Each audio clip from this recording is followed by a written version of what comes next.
오늘 사랑하는 여러분, 우리는 예수님께서 예루살렘 성전에 들어가시고 일어나는 일들에 대해서 함께 보고 있습니다. 우리가 지난주에 본 것처럼 이 종교 지도자들과의 논쟁이 있었죠. 그죠? 바리새인과 헤롯 당, 그리고 이 사두개인들과의 논쟁이 있었습니다.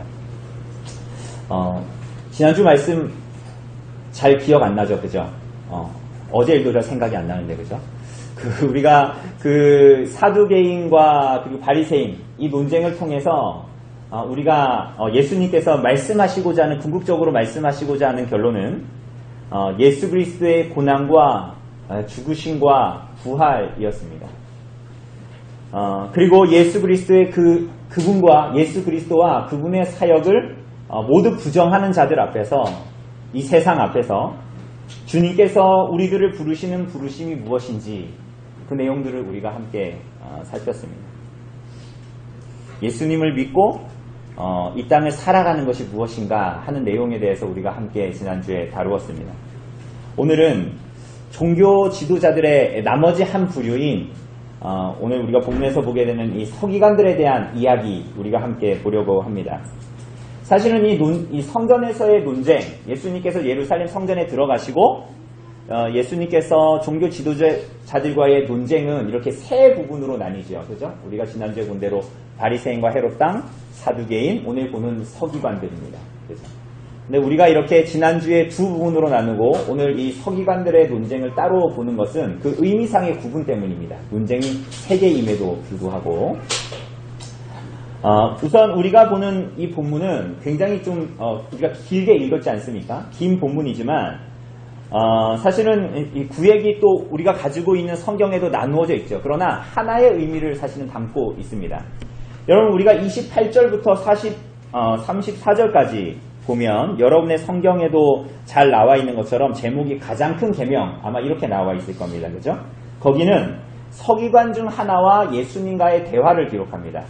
그리고 이어지는 35절부터 37절은 서기관들의 가르침에 대한 예수님의 가르침입니다. 그리고 이어지는 38절부터 40절까지의 내용은 예수께서 서기관들에 대한 경계와 그들이 받을 심판에 대해서 말씀하시고, 그죠? 그리고 여기서 그 서기관들이 과부의 가산을 삼키는 자들이다, 이렇게 말씀하십니다. 그리고 41절과 44절은 과부의 두랫돈에 대한 말씀을 하시죠. 어떻습니까? 그러니까 이 28절부터 44절은 사실은 하나의 줄을 가지고 하나의 맥을 가지고 있는 본문이다 라고 볼 수가 있어요. 서기관이 나타나고 서기관의 가르침에 대한 얘기를 주님께서 하시고, 또한 서기관들의 어떠함, 그러면서 과부의 가산을 삼키는 자들이고 외식하는 자들이다 라고 말씀하시고, 마지막 단락에서는 과부가 하나님께 헌금을 드리는데 둘의 돈을 드리는 그 내용을 오늘 말하고 있습니다. 그죠? 오늘 설교를 듣다가, 추우시면 에어컨 꺼도 됩니다. 우리가 오늘 설교를 듣다가 맥을 못 잡겠다 하면 그 맥의 줄기는 딱 하나예요. 서기관, 그리고 그 안에 나타나는 과부, 두 줄로 엮여져 있는 말씀이다 라고 생각하시면 됩니다. 우선은 서기관이 나오죠. 여러분, 서기관이 뭐 하는 사람입니까? 서기관 뭐 하는 사람인지 아세요? 여기 우리 모태신앙 되게 많을 것 같은데, 서기관이 뭐 하는 사람인지 아세요, 혹시? 서기관. 율법 선생입니다. 율법 선생. 율법을 가르치는 사람이지요. 토라를 연구하는 사람들입니다. 그래서 이 사람들은 모세 율법의 전문가들입니다. 그리고 이 직업은 이 제사장과 굉장히 긴밀한 연관이 있습니다. 그래서 우리가 구약에 보면 에스라도 제사장이면서 서기관이었다, 이렇게 말하죠. 그래서 이들의 주된 활동은 율법 연구, 그래서 율법을 보존하고 뿐만이 아니라 율법을 그냥 이렇게 갖고 있는 게 아니라 율법을 여러분들이 어떻게 일상에 적용할 수 있는가를 연구하는 사람들입니다. 그래서 이따가 보겠지만 이 사람들은 613개의 율법 조항들을 나누어서 유대인들에게 삶에 적용하도록 그렇게 이제 율법을 적용했던 사람들이죠. 그리고 율법을 잘 가르치기 위해서 학생들을 모았습니다. 그리고 그래서 이 사람들은 율법사라고도 불립니다. 그러니까 성경에 보면 때로는 율법사라고 나오는 사람들이 있죠. 그죠? 율법사, 서기관, 동일한 직책을 가지고 있는 사람들입니다. 그래서 이 율법사들은 산헤드린에서 재판을 할 때에도 율법에 의해서 어떻게 재판할 것인가, 성전에서 제사를 드릴 때는 어떻게 제사를 드릴 것인가, 율법에 의해서 그것들을 해내는 어떻게 보면 굉장히 중추적인 역할을 했던 사람들이 종교 지도자들 중에서도 이 서기관들이었습니다. 그런데 우리가 앞에서도 봤고 이후에 13장 이후에서도 볼 것처럼 대부분의 종교 지도자들이 그랬던 것처럼 서기관도 예수님에 대해서 적대적입니다. 그런데 재미있게도 오늘 본문에 나오는 이 한 서기관은 그래도 예수님에 대해서 좋은 마음을 가지고 나왔습니다. 그러니까 예수님이 앞에서 논쟁하는 걸 보시고 참 예수님께서 말씀을 잘 하시는구나. 이게 그냥 말쟁이라는 것이 아니라 하나님의 뜻에 의해서 잘 이 말씀을 가르치시는구나 라는 것을 목도하게 됩니다. 그래서 이 사람은 묻기를 28절에 보면 서기관에게 모든 선생님이여 모든 계명 중에 첫째가 뭡니까? 이렇게 물어보죠. 모든 계명들 중에 첫째가 뭐냐는 거예요. 아까 말씀드린 대로 이 서기관들은 율법을 유대인들에게 적용하기 위해서 많은 조항들로 나누었던 사람들입니다. 물론 3세기 이후에 나타난 이 유대인들의 그런 방식이지만 율법을 613개로 나누어서 긴밀하게 적용하려고 하나님 말씀대로 막 살아가려고 했던 사람들이죠.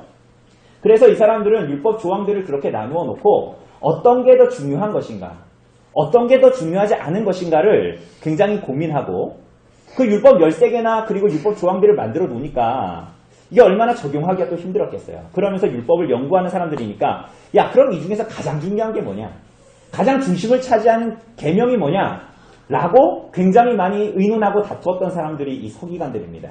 그래서 어떤 랍비들은 굉장히 뭐 이런저런 얘기들을 했습니다. 뭐가 중요하다 이런 얘기들을 했던 사람들이죠. 어쨌거나 예수님께 좋은 마음을 가지고 이 서기관은 질문을 합니다. 그런데 예수님께서 무엇이라고 말씀하시죠? 여러분과 제가 아는 대로 두 가지로 말씀하십니다. 뭘 말씀하세요? 29절 30절을 보면 신명기 6장, 우리 모태신앙들은 다 알듯한 쉐마 이스라엘이라고 시작하는 신명기 6장의 4절 5절 말씀을 인용해서 마음과 목숨과 뜻과 힘을 다해 하나님을 사랑하라 라고 말씀하십니다.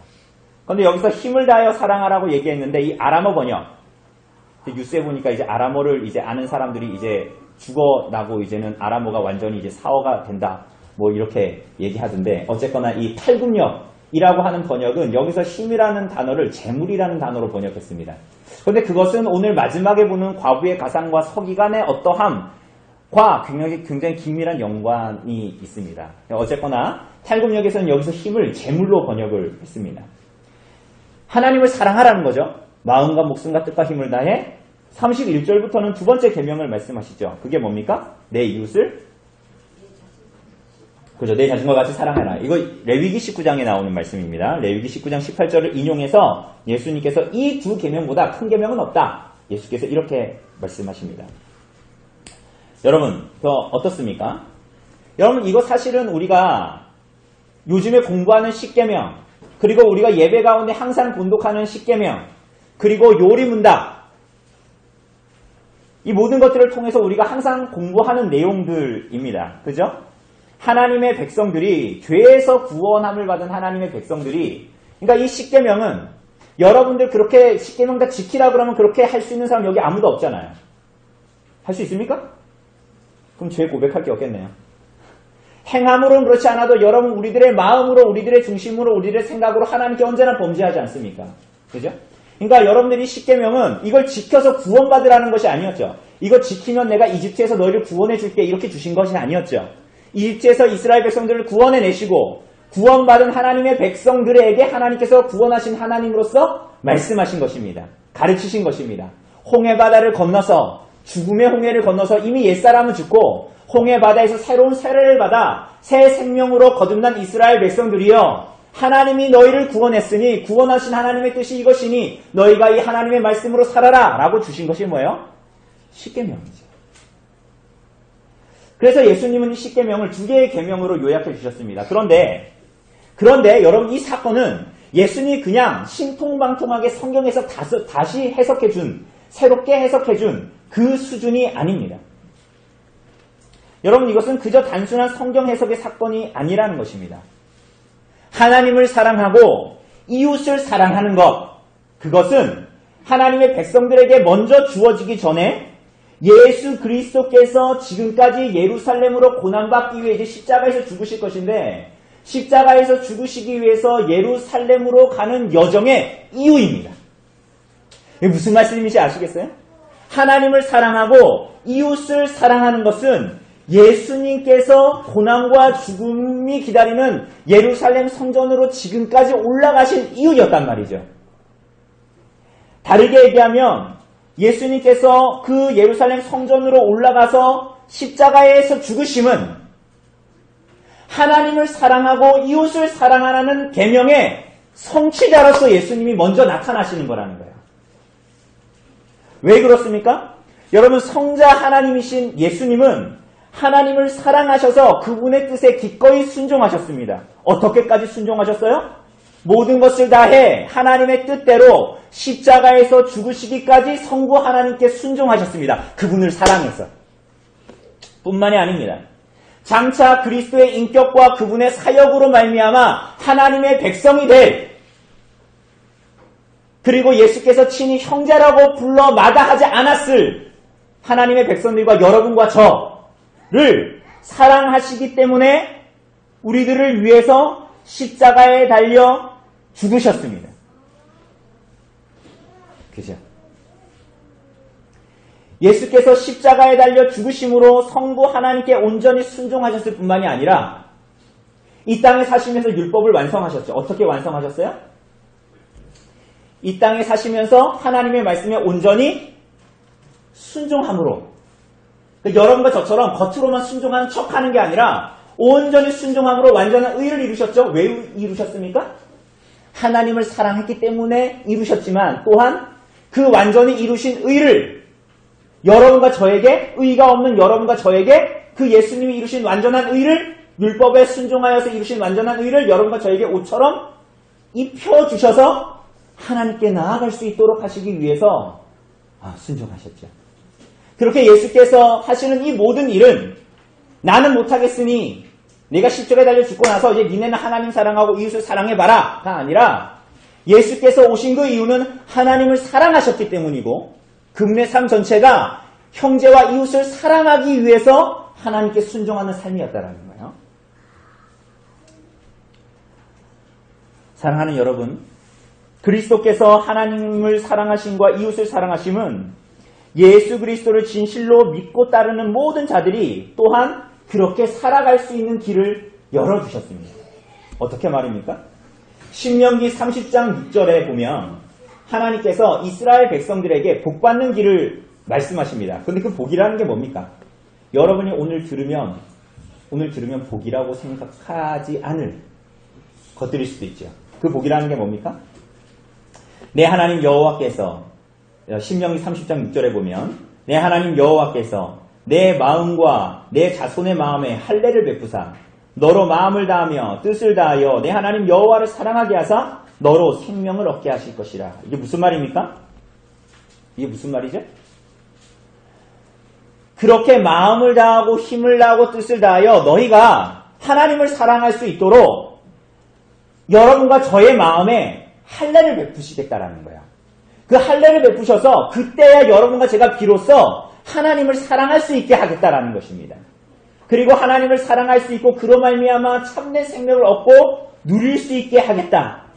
다르게 말하자면 그리스도께서 하나님을 사랑하시고 이웃을 사랑함으로 말미암아 이루어놓은 모든 구속의 성취 때문에 여러분과 저의 강팍하고 딱딱한 마음에 할례를 행하시고 그때야 비로소 하나님을 사랑하게 되고 그때야 비로소 이 땅에서 하나님으로 그리스도로 말미암는 영생을 오늘 시작하게 되고 그래서 말씀으로 말미암는 통치를 우리가 받아서 하나님을 사랑하고 이웃을 사랑하게 되어서 하나님의 통치가 오늘 이 땅에 이루어지고 있다라는 것을 증시하시고 열매로 보이는 삶을 살게 하시겠다는 거예요.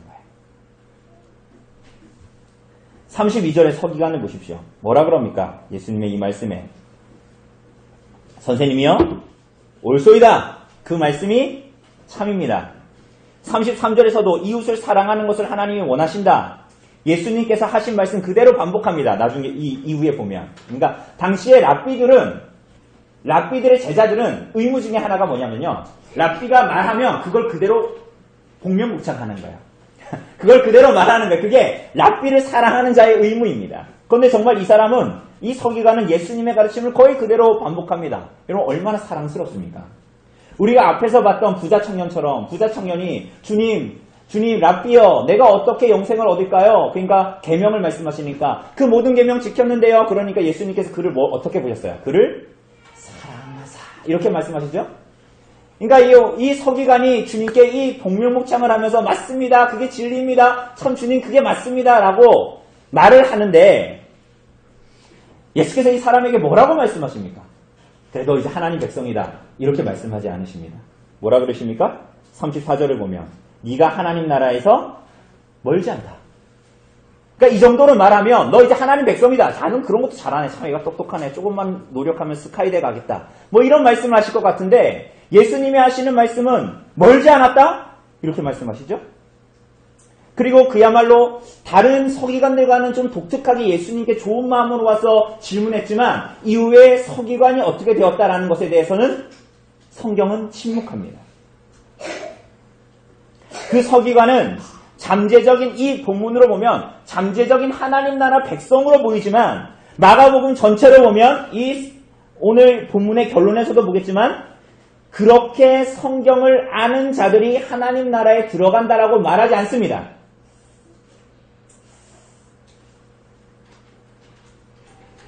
무슨 말입니까?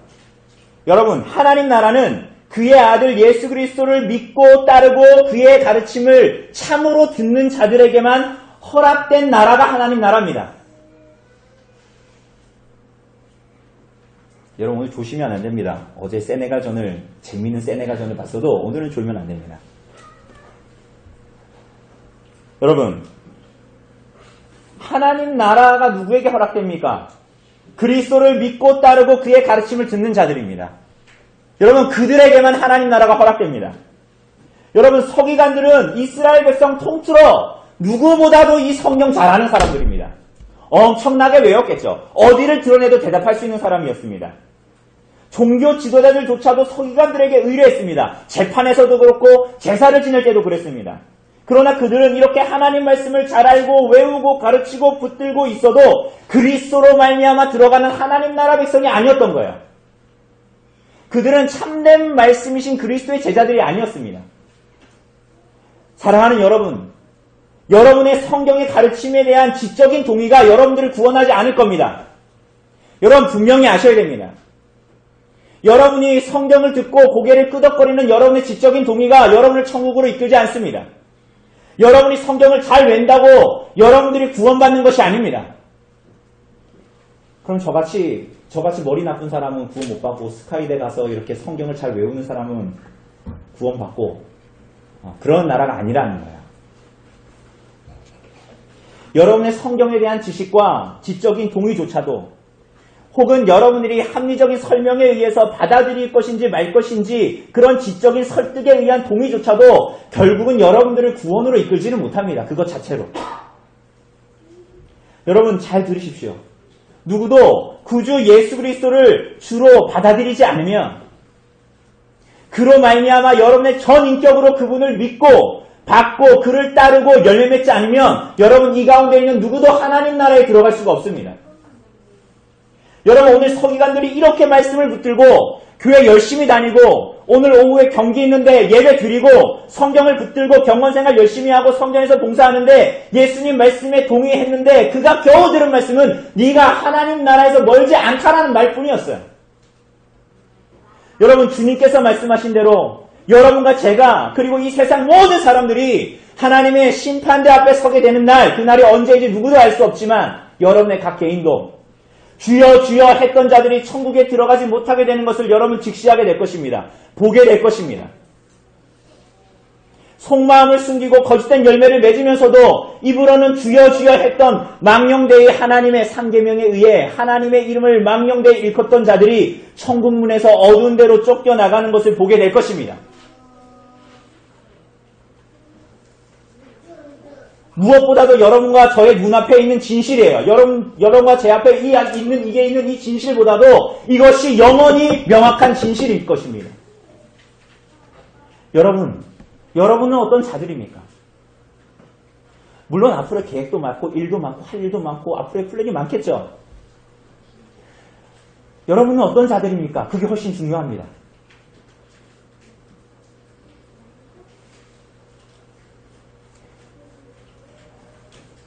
제가 아는 어떤 분이 건너 아는 어떤 분이 은퇴하시고 저 교동에 건물을 갖고 계시고 세 받으면서 살면 되고 은퇴해서 연금이 쌓여져 있고 두 부부가 아이들도 잘 커서 손자 손녀들을 잘 키우고 잠깐 보다가 놀러 가셨어요. 헝가리로. 근데 배가 가라앉아 버렸어요. 여러분 우리들의 손에 잡혀져 있는 내가 보는 미래, 내가 이제 누리고자 하는 인생, 여러분 그것이 여러분들에게 명확한 것이 아닙니다. 그게 여러분들에게 진정한 현실이 아니에요. 물론 그것도 현실이죠. 그러나 우리들의 영원하고 명확한 현실, 여러분 그 진리 앞에 여러분들 정말 어디에 있습니까? 여러분들은 어떤 자들입니까? 여러분 스스로를 속이지 마십시오. 오늘 하나님 앞에 여러분을 진지하게 그리스도로 말미암는 복음 앞에 돌아보십시오. 여러분 열왕기에 나오는 시므리와 같은 악한 왕에게도 7일의 시간이 있었습니다. 그 시간은 하나님 앞에서의 악함을 돌이킬 수 있는 충분한 시간이었습니다. 이 시간이 여러분과 저에게 오늘 있습니다. 그 시간을 낭비하지 마십시오. 누구도 그리스도를 주로 받아들이지 않으면 구원받을 수 없습니다. 여러분의 지적인 동의가 있더라도 마찬가지입니다. 우리가 고백하는 대로 예수님은 여러분을 어떻게 구원하셨죠? 우리가 웨스트민스터 소유리 문답에서도 여러분 구속자로 나타나시는데 그분은 어떤 구속을 어떻게 이루셨죠? 선지자와 제사장과 왕으로서 구속자의 일을 이루셨습니다. 그죠? 여러분이 하나님의 대언자이신 구속의 계시자로 오신 말씀이신 그리스도를 선지자로 고백하면서 참된 선지자로 고백하면서 여러분이 여러분의 삶에서 그리스도의 영이신 성령을 통해 말씀을 가르치시는데 그 말씀을 따르지 않고자 한다면 여러분은 그리스도를 믿지 않는 것입니다. 사실은. 여러분은 스스로 거짓 선지자로서 살아가기를 스스로 자초하는 것입니다.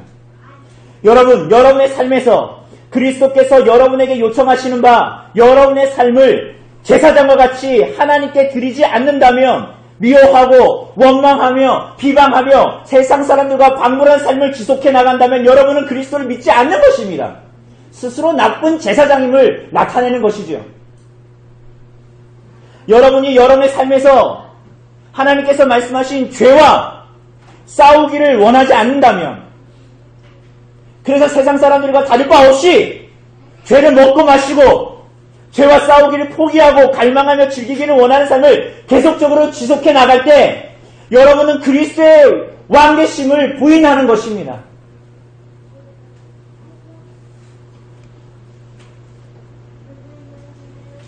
여러분 그렇다면 열왕기에 나오는 여로보암의 길을 갔던 수많은 열왕들과 무슨 차이가 있을까요? 그 수많은 성경의 증언을 보면서 여러분 자신의 삶은 보지 못하는 맹인과 같은 사람으로 살아가는 것입니다. 주여 주여 이름을 부르지만 심판을 피할 수 없는 자로 나타날 뿐입니다. 여러분 이것이 현실입니다. 만약 그렇게 예수 그리스도를 부인하는 삶을 계속하면서도 언제 여러분에게 임할지 모르는 여러분에게 임박한 진노와 심판을 여러분 어떻게 감당하시려고 하십니까? 오늘 사랑하는 여러분, 예수 그리스도를 구주로 여러분의 구세주로 믿고 받아들이십시오. 그리고 그에 합당한 열매를 맺으십시오. 여러분의 모든 인격으로 그분에게 나아가십시오. 여러분의 지식과 그분을 향한 사랑하는 마음과 모든 의지를 담아서 그분을 사랑하고 따르십시오. 또한 그분을 바르게 알기를 갈망하셔서 성경을 붙드십시오. 여러분의 지적인 쾌락과 여러분의 지식의 즐거움을 위해서 성경을 읽지 마시고 하나님을 사랑하기 때문에 성경을 붙드십시오. 주님께 구하십시오. 할례받은 마음으로 내 손과 발이 움직이도록 주님께 구하십시오. 제발 음란하게 하나님을 섬기지 마십시오. 여러분, 아내의 손을 잡고 다니면서 다른 여자를 생각한다면 그 아내의 손을 잡는 행동 자체는 손을 잡고 있지만 그것이 아내를 사랑하는 것이겠습니까? 하나님은 만홀히 여김을 받지 않으십니다.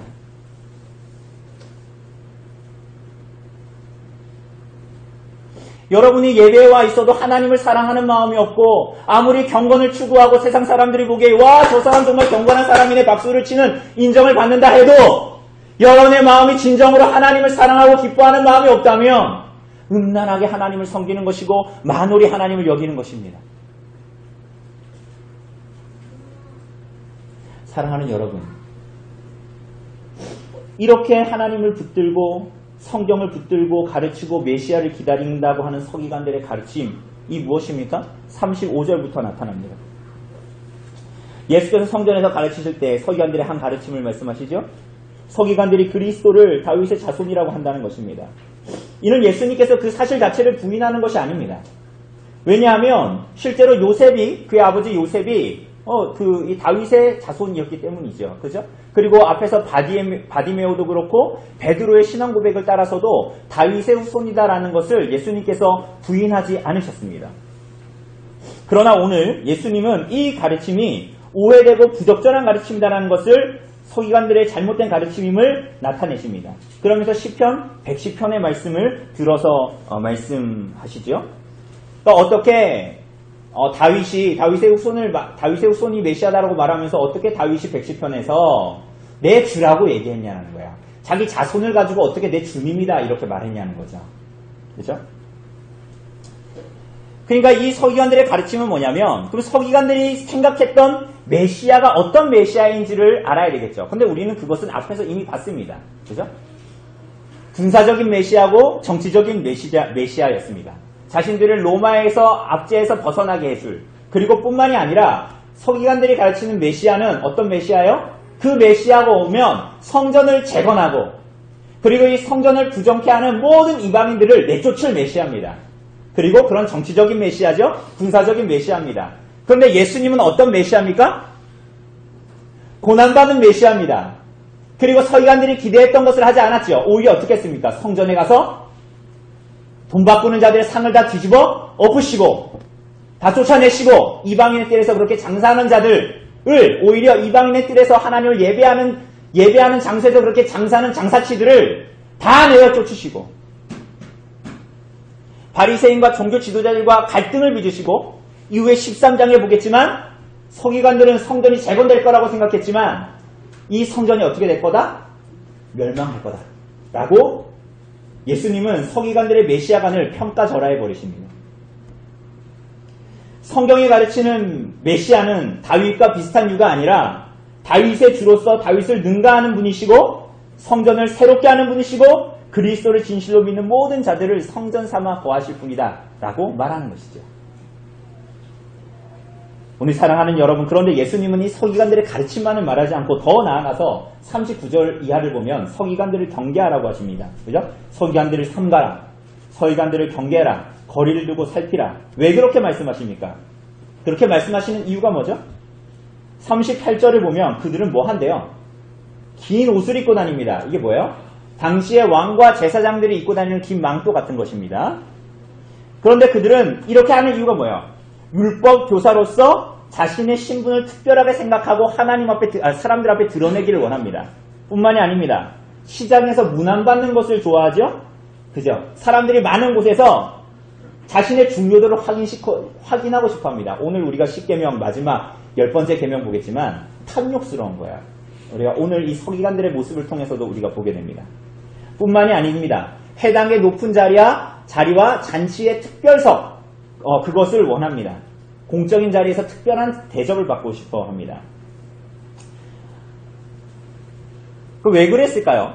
왜 근데 예수님께서 굳이 이 얘기를 다른 종교 지도자들이 아니라 서기관에 대해서 이렇게 말씀을 하실까요? 아마도 이 사람들이 율법을 연구했던 사람들이고 이 율법으로 그들의 모든 일상, 이스라엘 백성들, 유대인들의 모든 일상에 굉장히 긴밀한 영향력을 끼쳤던 사람 같습니다. 그렇기 때문에 그들은 그렇게 가르치면서 사실 서기관들의 그들의 일상은 뭐라는 거예요? 위선적이라는 거예요. 그러니까 하나님의 말씀을 긴밀하게 가르치면서도 그들은 그렇게 살지 않는 거예요. 속으로는. 겉으로는 경건해 보이는데 그들의 속은 위선적이고 하나님을 기만하는 방식으로 살아가는 것입니다. 여러분, 그런데 이 사람들은 거기서 멈추지가 않아요. 어떻게 합니까? 심지어는 어떻게 해요? 과부의 가산을 삼킵니다. 먹습니다. 이 삼킨다는 말이 음식을 삼킨다 이런 의미로 쓰여져 있는데 과부의 가산을 삼킵니다. 무슨 말입니까? 여러분, 구약에 의하면 과부와 고아는 지금도 물론 그렇겠지만 고아와 과부는 보살핌과 보호의 대상입니다. 당연히 율법에서 그렇게 말하고 있죠. 그래서 고아와 과부를 잘 보살피는 것은 하나님을 경외하는 자의 특징입니다. 그런데 그들이 하는 일이 뭐라는 거예요? 이 서기관들이 하는 일이? 과부를 염려하는 척하면서 여러 가지 구실로 그들의 가산을 성전에 바치게 한다는 거예요. 혹자는 당시에 과부들의 재산을 서기관들이 관리할 수 있었다라고 주장하기도 합니다. 어찌되었거나 이 사람들이 하나님 말씀을 붙들고 하나님을 믿으며 하나님 앞에 말씀을 붙들고 가르치고 경건한 삶을 살아간다라고 얘기하면서 하나님을 경외한다고 하면서 과부를 돌보는 척하면서 그들의 가산을 삼킵니다. 더구나 이들은 어떻게 해요? 외식으로 길게 기도합니다. 사실은 과부의 가산을 삼킨다, 외식으로 길게 기도한다는 것은 하나를 얘기하는 거예요. 뭐예요? 하나님을 섬기는 것 같고 하나님을 경외하는 것 같지만 하나님마저도 도구로 삼는다는 거예요. 자기의 원함을 위하여, 자기가 원하는 목적을 위하여, 자기의 출세를 위하여 겉으로는 탐욕적이지 않은 척하면서 사람들을 속이면서 과부들의 가산을 삼키고 위장되고 가식적인 경건으로 그들의 삶을 연출한다. 이렇게 말합니다. 여러분, 그들 안에 아무리 좋은 말이 있고 여러분이 아무리 좋은 표정을 짓고 경건한 척하고 기도하고 착한 일을 적당히 하는 것이 무슨 의미냐는 거예요. 그래서 예수님이 서기관들에게 말씀하시는 것입니다. 오히려 그런 거짓된 신앙으로 포장된 자들은 하나님의 심판을 더 무겁다라는 거예요. 그들에게 내릴 하나님의 진노는 더욱 무겁다라고 말씀하십니다. 오늘 사랑하는 여러분, 여러분의 일상은 어떻습니까? 여러분의 일상은 위선적이지 않습니까? 여러분은 적당하게 교우들을 속이면서 살고 있지 않습니까? 그래서 교회에서 만나는 여러분과 가정에서 만나는 여러분과 사회생활에서 만나는 여러분이 전혀 다른 사람은 아닙니까?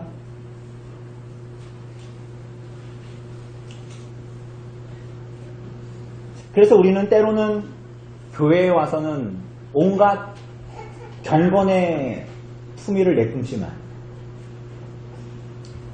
실상은 그렇지 않은 자들로 살아가고 있지는 않습니까?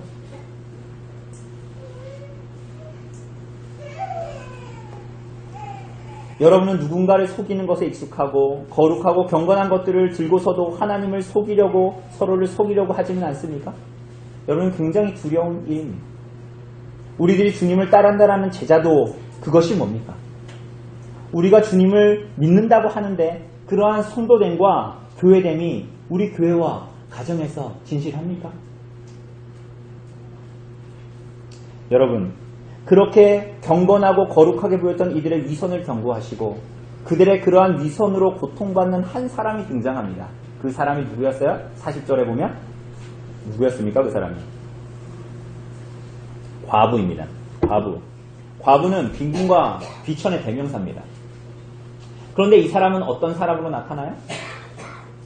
참 이상하죠? 하나님의 말씀을 붙들고 참 잔치의 윗자리를 차지하고 사람들의 모든 존경을 받는 사람들에게는 예수님께서 심판을 예고하십니다.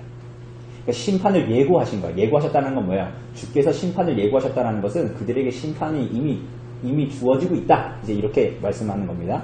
그런데 오히려 그들로 하여금 어떻게 하면 빼앗기고 있고 그 자체로도 빈궁과 이 빈핍의 이 상징이었던 과부, 이 과부는 어떤 사람으로 나타납니까?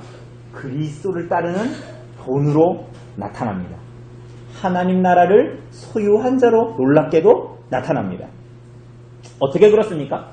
41절 이하를 보면 예수님께서 헌금함을 대하여 앉으시지요. 그런데 이 헌금함은 성전의 여인의 뜰에 있었던 이 성전을 유지하는 그 헌금을 내는 헌금통이라서 한 13개 정도가 있었다고 해요. 그런데 이것은 당시에 서기관들이나 제사장들이나 이런 사람들의 주된 이 소득원이었습니다. 수입원이었어요. 근데 그 사람들은 아마도 이 13개의 통에 많은 유대인들은 거기서 사람들이 헌금을 하는 걸 이렇게 유심히 좀 봤던 것 같아요. 여러분, 근데 여러분들이 그 자리에 있다면, 성전에 있다면, 여러분들은, 저같이 부유한 사람이 헌금 내는 거 보겠습니까? 아니면 승민 형제처럼 가난한 사람? 거꾸로요. 승민 형제처럼 부유한 사람이 헌금하는 거를 보겠습니까? 아니면 저처럼 가난한 사람이 돈 넣는 거 이렇게 유심히 보겠습니까? 부유한 사람이 넣는 거 보겠죠? 땡글땡글 소리 내고, 와, 되게 많이 넣는다, 막 이런 생각 할 거 아닙니까? 그죠? 그래서 오늘 본문에서 보는 대로 부자들이 정말 돈을 많이 넣어요. 성전에 와서. 그런데 한 과부가 나타납니다. 그런데 이 한 과부는 딱 봐도 과부인 줄 알겠죠? 뭐 옷차림이 초췌하고 뭐 그렇겠죠? 근데 그 과부가 오는데 아무도 신경 쓰지 않죠? 근데 그 과부가 와서 동전을 넣어요. 얼마나 넣어요? 두렙돈이에요. 두렙돈. 여러분 두렙돈. 우리가 지난주에도 동전 얘기를 했는데 두렙돈 얼마입니까? 이 당시에 통용되던 헬라 화폐인데 가장 작은 단위의 통용되던 헬라 화폐입니다. 그래서 하루 품삯이 여러분 요즘에는 노가다 얼마 하는지 모르겠는데 제가 할 때는 가장 약한 게 그 수수료 떼고 63,000원인가 64,000원을 받았으니까 7만원 정도 했던 것 같은데 가장 싼 게 후하게 많이 쳐서 요즘에 최저임금도 있고 하니까 후하게 쳐서 10만원이라고 칩시다. 한 데나리온이 품삯이 당시 한 데나리온인데 10만원이라고 치면 이 두 렙돈은 얼마냐면 그 데나리온의 128분의 1입니다. 제가 계산기를 두드려 봤어요. 그러니까 두 렙돈이면 1,500원. 아마 1,500원 안 되겠죠. 그러니까 이걸로 당시에 뭘 할 수 있었냐면 한 움큼의 밀가루를 살 수 있었습니다. 그러니까 이 두 렙돈은 이 여자가 먹고 살 끼니였단 말이에요. 그죠? 이 과부가. 근데 이 여인이 어떻게 합니까? 하나님께 나아갈 때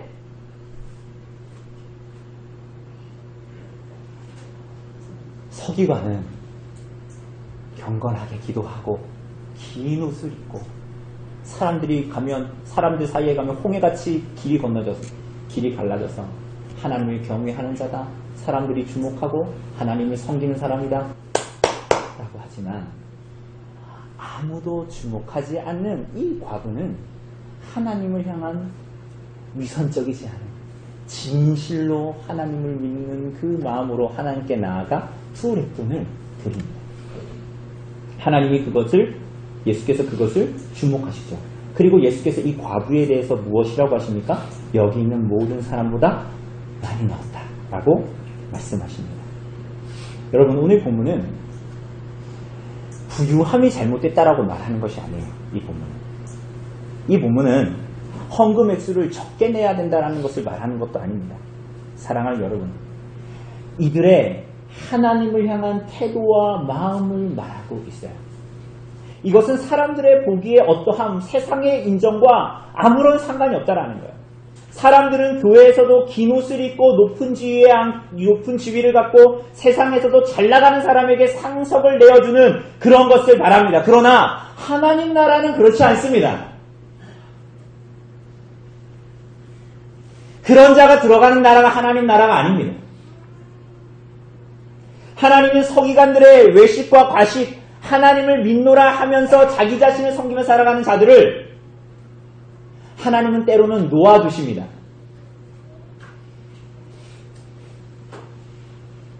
여러분, 하나님을 잘 믿노라 하면서 겉으로 봤을 땐 경건하게 잘 살아가는 사람인데 그들의 가식과 외식을 하나님께서 모르시는 게 아니지만 하나님은 때로는 그냥 두십니다. 우리가 지난주에 봤던 열왕기에서 사무엘 러더포드 목사님의 교리문답에서 말한 것처럼 왜 하나님의 섭리를 말하면서 왜 그냥 두시다 그랬죠? 도살할 소를 살찌우는 것은 소를 사랑해서가 아니에요. 그 사람이 외식과 가식으로 하나님 앞에 하나님을 만홀히 여기면서 성도들을 기만하면서 그렇게 살아가는데 그 사람을 하나님께서 가만히 놔두시는 것은 심판의 날을 준비하는 것이지 그를 사랑해서가 아닙니다. 차라리 그가 하나님을 바르게 섬기지 못하고 하나님께 바르게 나아가지 못한데 그는 피둥피둥 살을 찌는 삶을 살아간다? 그 부유함은 저주입니다. 여러분, 그 부유함은 저주예요. 그 잘됨은 저주예요. 도살한 소가 살찌고 있는 것이 행복한 것입니까? 죽이려고 준비하는 것입니다. 그런데 놀랍게도 그들의 살찐 가운데에 여전히 빈곤과 비천 속에서 살아가야 하는 과부는 가난한 마음으로 살아가지만은 고통 속 가운데 살아가지만은 하나님의 나라가 그에게 열려 있습니다. 놀라운 역설적인 하나님의 나라예요. 여러분, 이것이 진실입니다. 이것이 예수께서 말하신 진실입니다. 그래서 종교 지도자들이 예수님을 싫어했던 거예요. 그런데 오늘날 교회와 성도들은 자꾸만 반대로 생각하는 거예요. 저주함에 가까운 것입니다. 그러한 거짓 진리가 진리인 양 붙들고 살아가는 삶이 저주스러운 것입니다. 심판 가운데 나아가는 것입니다.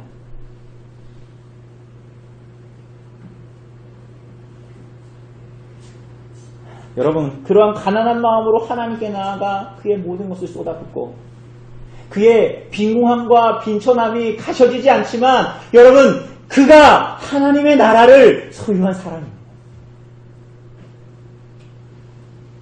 사랑하는 여러분, 이 말씀을 누구에게 하시죠? 여러분, 이 말씀 본문을 보세요. 누구에게 하십니까? 43절에 보면 제자들을 불러다가 하시는 거예요. 예수께서 이 말씀을 제자들을 불러다가 하십니다. 여러분, 주님을 따른다라는 것이 뭡니까? 여러분, 주님의 교회로 이 땅을 살아간다라는 것이 뭡니까? 여러분, 우리가 때와 시는 다 다르지만 여러분, 우리가 다 하나님 앞에 갈 건데 그때가 언제인지 우리가 모르죠. 근데 여러분, 정말 하나님 앞에 하나님을 따르고 이 땅에서 살아가면서 하나님을 따르고 주님을 믿고 신앙하며 살아간다는 것, 그리스도의 은혜로 구원받은 성도로 이 땅에서 살아간다는 것이 무엇입니까? 그 내용이 무엇이어야 합니까? 다른 사람들은 내줄 수 있는 것을 바쳤지만 이 가난한 과부는 아무것도 남기지 않고 자신을 드렸습니다. 다른 이들은 남는 것을 하나님께 드렸지만 이 과부는 자신의 부족한 것마저도 모두 드렸습니다. 그런 의미에서 이 과부는 그리스도를 진실하게 따르는 제자도가 무엇인지, 참으로 주를 사랑해서 하나님을 사랑하고 참으로 주를 사랑해서 이웃과 형제를 사랑하는 삶을 살기로 결단한 제자와 교회가 무엇인지를 말해주고 있어요. 이 과부가 자신이 가진 전부를 하나님께 바친 것은 자기 생명을 잃기까지 예수 그리스도를 따르라는 주님의 부르심, 자기를 부인하라는 주님의 부르심을 완수하라는 주님의 부르심입니다. 여러분, 그래서 이 여인은 자신의 모든 소유 곧 생활비 전부를 넣습니다. 여러분, 이 말을 다르게 번역하면 여자는 자기의 생명을 전부 내려놓았다 합니다. 다르게 번역하면 여자는 자기의 인생을 전부 내려놓았다입니다. 이것은 우리가 서두에 1차적으로 본 대로 하나님을 사랑하고 이웃을 사랑하고 형제를 사랑하도록 여러분과 저를 참으로 영생을 살도록 구원하기 위해서 그리스도께서 십자가에서 자신을 다 내려놓은 것을 예표하기도 하고, 또한 그리스도께서 하나님을 사랑하고 우리들을 사랑하셔서 자신을 다 내려놓으신 그분 때문에 열매로 나타날 여러분과 저 그리스도의 제자 교회가 어떻게 살아가야 하는가를, 하나님을 사랑하고 이웃을 사랑하기 위해서 너희의 모든 것을 내어놓고 나를 쫓아라 라는 부르심인 거예요. 여러분, 사랑하는 여러분, 여러분은 누굽니까? 그리스도의 은혜로 구원받고 그분을 사랑하고 기뻐하여 따르는 자들입니까? 아니면 그런 척하는 사람들입니까? 우리가 가지고 있는 것은 신앙입니까? 종교입니까? 여러분은 서기관입니까? 과부입니까? 여러분, 신앙은 소꿉장난이 아니에요. 신앙은 연극하는 것이 아니에요. 무엇보다도 우리가 영원히 직시해야 할 현실입니다.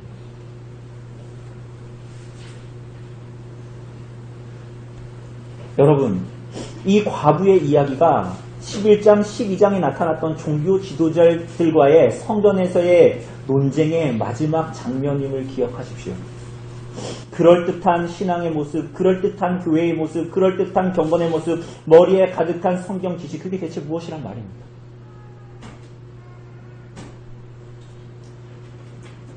사랑하는 여러분, 여러분과 저는 하나님을 사랑하고 이웃을 사랑할 수 없는 태생들이죠. 그런 척하려고 애쓰지 마십시오. 차라리 하나님을 사랑하고 이웃을 사랑하여 십자가에 달리신 그리스도를 묵상하는 데에 여러분의 모든 것을 쏟아 부으십시오. 우리와 같은 죄인을 위해서 골고다 언덕에서 그 살을 찢으시고 그 피를 다 흘리신 그리스도의 복음을 생각하고 기억하고 곱씹는 데 여러분의 인생을 소비하십시오. 그때야 여러분은 여러분이 정말 누군지 알게 될 거예요. 여러분, 그때야 여러분 자신에게는 아무 소망이 없다라는 것을 알게 될 것입니다. 여러분, 그때야 어제, 오늘 혹은 내일 여러분이 하나님께 범했던 죄가 무엇인지 대체, 그리고 어제, 그리고 혹은 오늘, 혹은 내일 여러분이 이웃과 형제들을 향하여 저지른 죄가 무엇인지 그때야 알게 될 것입니다. 여러분이 그 모든 그 처참한 죄악이 여러분이 하나님을 향해서 여러분의 형제와 이웃을 향해서 행했던 그 죄악이 그리스도를 십자가에 달았다는 것을 그때야 알게 될 것입니다. 여러분, 그때 여러분들은 자기를 혐오하게 됩니다. 그때야 여러분들은 자기를 혐오하게 돼요. 하나님 앞에.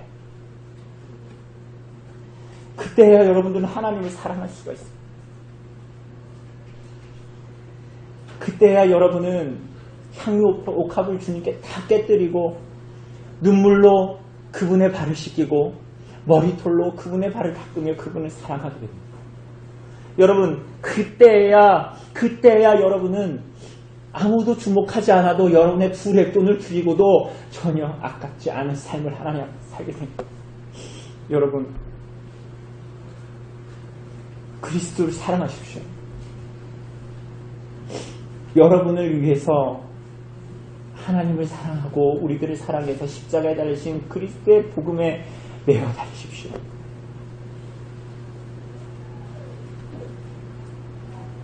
여러분의 삶의 현실이 어떠하더라도 그것이 가장 크고 위대한 진리임을 기억하십시오. 구하십시오. 그리스도의 복음으로 살게 해달라고 구하십시오. 여러분, 주여 주여 하는 자마다 천국에 들어갈 것이 아닙니다. 여러분, 정말 그리스도를 사랑하십니까? 여러분, 그래서 여러분 자기를 혐오하십니까?